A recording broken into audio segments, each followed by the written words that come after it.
نحمدہ و نصلی علی رسولہ الکریم، اما بعد، فاعوذ باللہ من الشیطان الرجیم، بسم اللہ الرحمن الرحیم۔ جمعۃ المبارک کے روز نبی اکرم صلی اللہ علیہ وآلہ وسلم پر درود شریف پڑھنے کی بہت زیادہ فضیلت ہے۔ نبی اکرم صلی اللہ علیہ وآلہ وسلم نے خود جمعے کے روز کثرت سے درود شریف پڑھنے کا حکم فرمایا ہے۔ حضرت اوس بن اوس روایت کرتے ہیں کہ رسول اللہ صلی اللہ علیہ وآلہ وسلم نے فرمایا، بے شک تمہارے دنوں میں سے جمعے کا دن سب سے بہتر ہے۔ اس دن حضرت آدم علیہ السلام پیدا ہوئے اور اسی دن انہوں نے وفات پائی، اور اسی دن سور پھونکا جائے گا اور اسی دن سخت آواز ظاہر ہوگی۔ پس اس دن مجھ پر کثرت سے درود بھیجا کرو، کیونکہ تمہارا درود مجھے پیش کیا جاتا ہے۔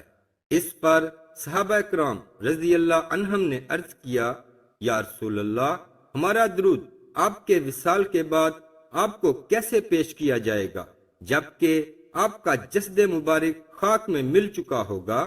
تو آپ صلی اللہ علیہ وآلہ وسلم نے فرمایا، بے شک اللہ عز و جل نے زمین پر انبیاء کرام کے جسموں کو کھانا یا کسی بھی قسم کا نقصان پہنچانا حرام کر دیا ہے۔ حضرت ابو دردہ رضی اللہ عنہ روایت کرتے ہیں کہ رسول اللہ صلی اللہ علیہ وآلہ وسلم نے فرمایا، جمعے کے دن مجھ پر کثرت سے درود بھیجا کرو، کیونکہ اس دن ملائکہ حاضر ہوتے ہیں، اور جو شخص مجھ پر درود بھیجتا ہے اس کے درود سے فارغ ہونے سے پہلے ہی اس کا درود مجھے پیش کر دیا جاتا ہے۔